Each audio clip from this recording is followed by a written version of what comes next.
Hey everyone, and welcome back. Today we're going on another deep dive. This time we're looking at a theory that connects the Philippines to the legendary Land of Ophir. Oh, wow. Yeah, it's pretty cool. It's mentioned in the Bible as the source of incredible riches for King Solomon. Right. Our source for this deep dive is an article called The Karakoa and the Phoenician Connection. And basically it suggests a link between Filipino and Phoenician shipbuilding. See, that's what's so intriguing about this connection. I mean, think about the Philippines. Yeah. Its location is just so strategic, Yeah.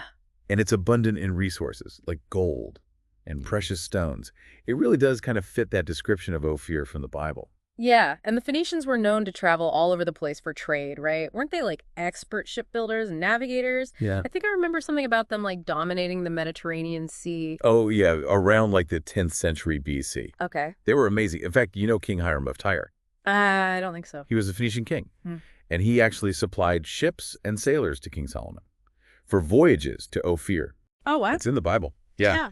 And, those voyages would have needed seriously advanced shipbuilding techniques, Right. to be able to withstand all those different sea conditions Right. and to travel those crazy distances. That makes sense. So that kind of sets the stage for the Phoenicians. But I'm still a little confused. Okay. Where does this Karakoa fit into all of this? That Filipino warship. Ah, well, the Karakoa was totally unique.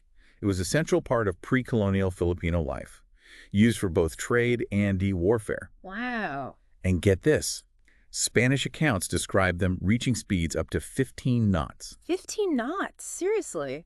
That's crazy fast for back then. How did they do that? Well, you got to thank your design for that. They had these sleek crescent-shaped prows and sterns, andier. Their hulls were built with lashings and dowels, not nails. Lashings and dowels? What's that? I've never heard of that in shipbuilding. Well, instead of like rigid nails, they used these tightly bound cords and wooden pegs to hold the planks together. Interesting. It's really fascinating. And what it did was allow the hull to kind of flex with the waves, Wow. reduce the strain, and made it much more seaworthy, especially in rough seas, That's really clever. isn't it? And what's even more interesting is that some Phoenician vessels actually use very similar techniques. Oh, really? Yeah. So it kind of suggests a possible exchange of knowledge, don't you think? So are you saying that the Phoenicians might shared their shipbuilding expertise with Filipinos, and that might have even influenced like the development of the Karakoa? It's definitely a possibility, one worth exploring. I mean, it makes sense. And if you look even closer at the features of the Karakoa, you see more potential connections. Like what? Well, both the Karakoa and some Phoenician ships had these raised decks Uh-huh. and these distinctively curved prows and sterns. Oh, right? But these weren't just like stylistic choices or anything. No. Nope. They actually served real practical purposes. The curved shape helped the ships cut through the water more efficiently, so they increased their speed and stability. Wow. So you're telling me these two cultures, separated by like thousands of miles of ocean, might have shared a common understanding of shipbuilding principles that just blows my mind. It's pretty amazing, isn't it? Yeah. And it begs the question, right? Could there have been like a whole network of maritime exchange connecting these civilizations all across the globe, maybe even influencing, Filipino seafaring traditions? So that would completely change our understanding of like the Philippines' place in ancient history. Right. Wow. I am so hooked. Tell me more about the Karakoa. What else made it so special? All right. Well, one of the most interesting things about the Karakoa was its role in these traditional sea raids. Sea raids. They were called mangale. Mangaya. Yeah. So they were basically raiding expeditions where these Filipino warriors, Okay. they would sail in their Karakoas to acquire resources, Yeah. or engage in rivalries, or even just to show off their power. So it was like a status symbol too? Oh, yeah, definitely. These raids were a huge part of pre-colonial Filipino culture. It really highlights just how effective the Karakoa was as a warship. Okay. So the Karakoa wasn't just like a symbol of technological advancement, but also like a tool. It shaped social and political dynamics in the region. Exactly. And it's important to remember, the Karakoa wasn't just some isolated development. It seems to have incorporated elements from tons of different maritime traditions, Oh. which suggests interaction and knowledge exchange across vast distances. So it's like that ancient maritime Silk Road that you were talking about earlier? Yes, exactly. And it just goes to show how interconnected the ancient world really was. Yeah. These oceans weren't barriers. They were like highways of communication and exchange. It makes you think about how we always look at history in these neat little boxes Yeah. separated by time and geography. Hmm. But the reality is so much more fluid and interconnected. You got it. And the Karakoa is the perfect example of that.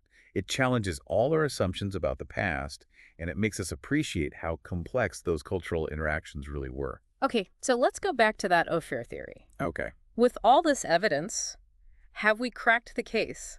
Like, is the Philippines the legendary land of gold? Well, the evidence is definitely compelling, Right. but it's still a matter of ongoing research and debate. I figure. There's no definitive proof yet that the Philippines IS Ophir, but the possibility is just so tantalizing. It's like this giant puzzle, and the Karakoa is a key piece. Yeah. And it's not even just about like proving or disproving a theory, right? It's about understanding the richness and the connections of these ancient maritime cultures. You're exactly right. And remember, the Karakoa's significance goes way beyond its potential connection to Ophir. It's a testament to Filipino ingenuity and maritime mastery.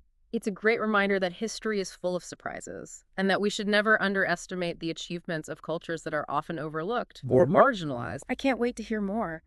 What other insights can you share about this remarkable vessel? All right, well, let's see. You know, when we really start digging into the historical accounts, we find even more evidence of just how sophisticated the Karakoa was. Oh, really? Like what kind of Well, evidence? there's this guy, Francisco Combes. Okay. He was a Spanish Jesuit missionary, Okay. and he documented Filipino shipbuilding back in the 17th century. I'm guessing he wasn't exactly like a fan of the Filipinos. You're right, not really.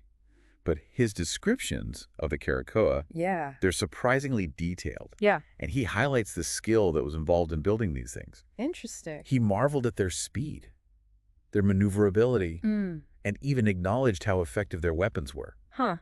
So even with that bias, he couldn't deny how impressive they were. It really does say a lot, doesn't it? It does. And his accounts aren't the only ones. We've got archaeological findings Oh, wow. and linguistic studies, too, that all support this long and sophisticated maritime tradition in the Philippines, going back centuries. Wow. So this wasn't just like a one-off. No. Seafaring was a huge part of Filipino culture. Absolutely. And what's really striking is that the Karakoa, it wasn't just some product of isolated development. Right. It seems like it incorporated elements from all sorts of different maritime traditions. Yeah. Like they were interacting and exchanging knowledge across huge distances. So are we talking about like an ancient version of the Silk Road, but for ships and seafaring? That's a great way to put it. Yeah. And it just shows you how interconnected the ancient world really was. Yeah. These oceans weren't barriers, you know? Right. They were like these massive highways of communication and trade. And it makes you think about how we always try to put history into these little neat boxes, I hear what you mean. separated by time and place. But it was so much more fluid and interconnected. You're absolutely right. And the Karakoa is the perfect example of that, you know? Yeah. It really challenges us to rethink those old assumptions about the past and to appreciate the complexity of all those cultural interactions that were happening. Okay. But let's go back to the Ophir's theory for a sec. Okay? With all this evidence, do you think we've cracked the case? Is the Philippines actually the legendary land of gold? Well, the evidence is really compelling, Yeah. but it's still something that researchers are actively debating. Right. I mean, there's no absolute undeniable proof that says, yes, this is it. The Philippines is Ophir. Right. But the possibility is still so exciting to think about, you know? It's like we're putting together this giant historical puzzle, and the Karakoa is this crucial piece. Yeah. And it's not even just about proving or disproving a theory. It's about understanding how rich these cultures were and how connected they were through the sea. Exactly. And you can't forget the Karakoa's significance goes beyond just this possible link to Ophir. Right. It really shows Filipino ingenuity Yeah. and their mastery of the sea. Yeah, it's like a reminder that history is full of surprises, and Yeah. we should never underestimate what different cultures were able to accomplish, especially the ones that are often overlooked, you know? Absolutely. Yeah. Makes you wonder what other secrets are still out there, hidden beneath the waves, Yeah. just waiting to be discovered and to challenge our whole understanding of the past. You know, this whole deep dive has really opened my eyes to how incredible the ancient Filipinos were. Yeah. Like, they were so ingenious and adaptable, and they weren't just sitting around waiting for knowledge to come to them. No. They were active participants in this global network of exchange. And that's what's so exciting about this. It challenges that old Eurocentric view of history, The one that always seems to dominate our understanding of the past. Right. We always think of exploration and innovation as being driven by Europeans, but this whole story shows that other cultures were doing some pretty amazing things long before Columbus ever set sail. Absolutely. Yeah. It's like Thomas Levy, this archaeologist who specializes in Phoenician seafaring, once said. Oh. He said, the Phoenicians were the Silicon Valley of their time, Mm. constantly pushing the boundaries, Yeah. you know. It makes you think about how their knowledge spread all across the world and maybe even influenced cultures as far away as the Philippines. So let's say, just hypothetically, that the Phoenicians did reach the Philippines. Okay. What kind of impact do you think they might have had besides shipbuilding techniques? Well, if we look at the bigger picture of Phoenician trade and cultural exchange, it's possible they brought new goods and ideas to the region, even languages maybe. Oh, wow. Don't forget, these were master traders who connected different parts of the ancient world through these vast networks they had. So the Philippines could have been like this crossroads of cultural exchange with all sorts of influences flowing in from different directions. It really is amazing to think about the Philippines as this hub of cultural exchange Yeah. with influences coming from all over the ancient world. What makes studying this stuff so captivating? I know. It's like solving this giant puzzle. And every discovery reveals something new, another layer of complexity and interconnection. It's like that quote from David Barrett's book, Oh, yeah. The Philippine Archipelago and the Phoenician Legacy in Ancient Maritime Trade. Right. He says, the ancient world was a mosaic of interconnected cultures, each contributing to the rich tapestry of human history. And the Karakoa, with its potential links to the Phoenicians, is like a bright thread in that tapestry, Yeah. a real testament to the ingenuity and adaptability of those Filipino seafarers. This deep dive has been so fascinating. I feel like we've only just scratched the surface of the Karakoa and its place in the ancient world. Well, that's the beauty of it, right? There's always more to discover, Yeah. more connections to make, more stories to tell. So for our listeners who want to learn more, where should they start?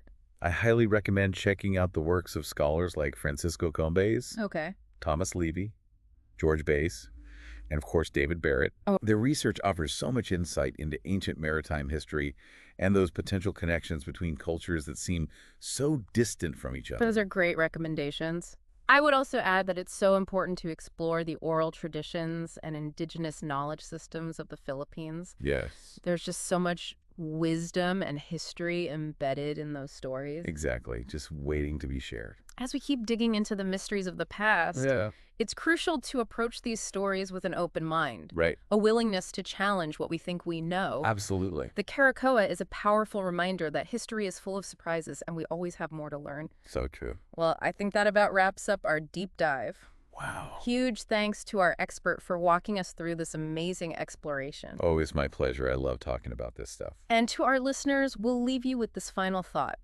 The Karakoa isn't just a historical relic. Right. It's a symbol of the Philippines' rich maritime legacy and its potential role in a vast and interconnected ancient world. So keep exploring, keep questioning, and keep diving deeper into the mysteries of the past. Who knows what incredible discoveries are waiting out there?